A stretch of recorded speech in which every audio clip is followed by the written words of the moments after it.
Deficit Commission and Democratic Congressman Anthony Weiner. Gentlemen, welcome. Good to have you with us. You know, as I sit back and watch from my armchair the give and take of American politics, I think maybe I speak for a lot of us in saying that it feels like I'm watching the Arabs and the Israelis. Lots of good intentions, but rarely does anything get done.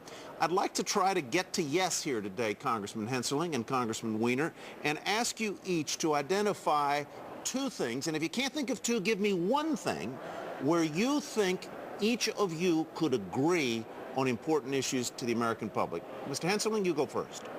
Oh, heck, you had to choose me first, where I can agree with Anthony here. Hopefully we can agree that the nation has to get off its present course of going bankrupt. I hope we can agree that we have to come up with a plan.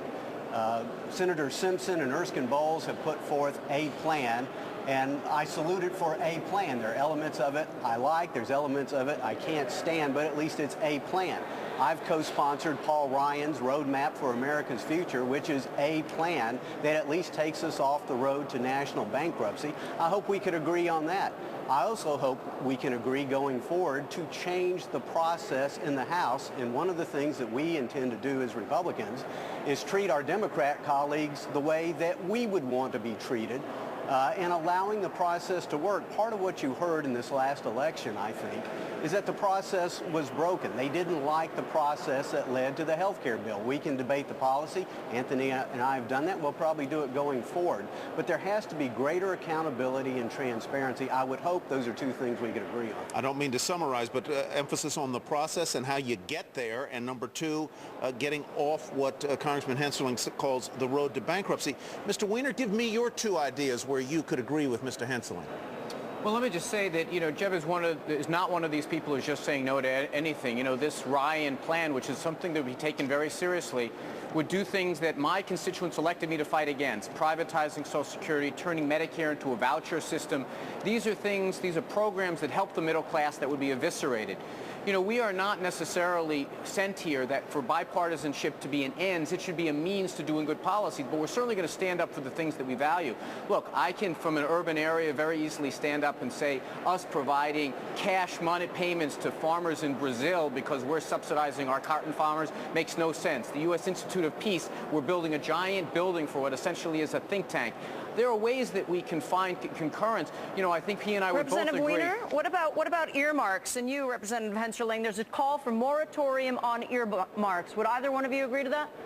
Well, I'm sorry, go ahead, Jim. Well, not only agree with it, I helped lead the effort in the House to get the House Republicans to adopt the position. Okay, so you're supportive of it. Representative Weiner, how about you? Would you sign up for that? I'm not going to unilaterally disarm, but if that's the direction that the House goes, I'll go there. I think it's ironic on some level that my Republican friends who don't trust President Obama to do anything now say, take the money that would be spent in our district and you do it. We trust you to do it better. Mm-hmm. But, look, I think that there is area of agreement. What there is clearly, though, is we had a coalition of new Republicans get elected saying they're against health care reform, they're against financial regulations, and they say they're putting another additional $1 trillion of deficit on the table because they want to give tax cuts to millionaires and billionaires. Well, if my friend would yield, I'd actually agree with him on a couple of things. Let's get to one of the specifics in the deficit plan.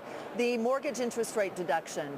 Congressman Hensarling, would you phase it out completely? Would you lower the threshold to $500,000? What would you do? And then, Congressman Weiner, you respond.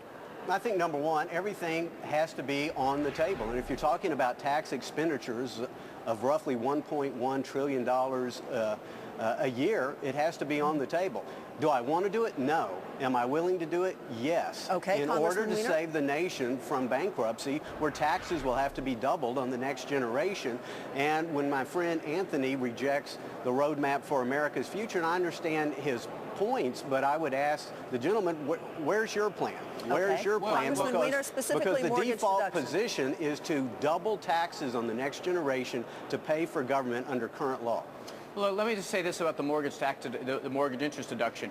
It is the only, or maybe the singular tax break for middle-class people who want to buy a home. it's probably the last remaining thing that's spurring home sales and home production is that tax break. I would be very opposed to that. It's one that helps the middle class and probably does a lot more to create economic activity than a lot of others. But it's we have to realize something here, that all of these things are choices. You say, well, how come there isn't consensus? There's not consensus because the American people are deeply divided on a lot of these things as well. People hate national health care until they reach 65, then they love it. So I think that there are things that we can certainly do, but it is indisputable that if you extend the Bush tax cuts for millionaires and billionaires, you add money to the deficit. That's indisputible. Tyler, I don't think we got to yes, Tyler. We did get to yes. Gentlemen, I encourage you to increases. I encourage you to try. Debate.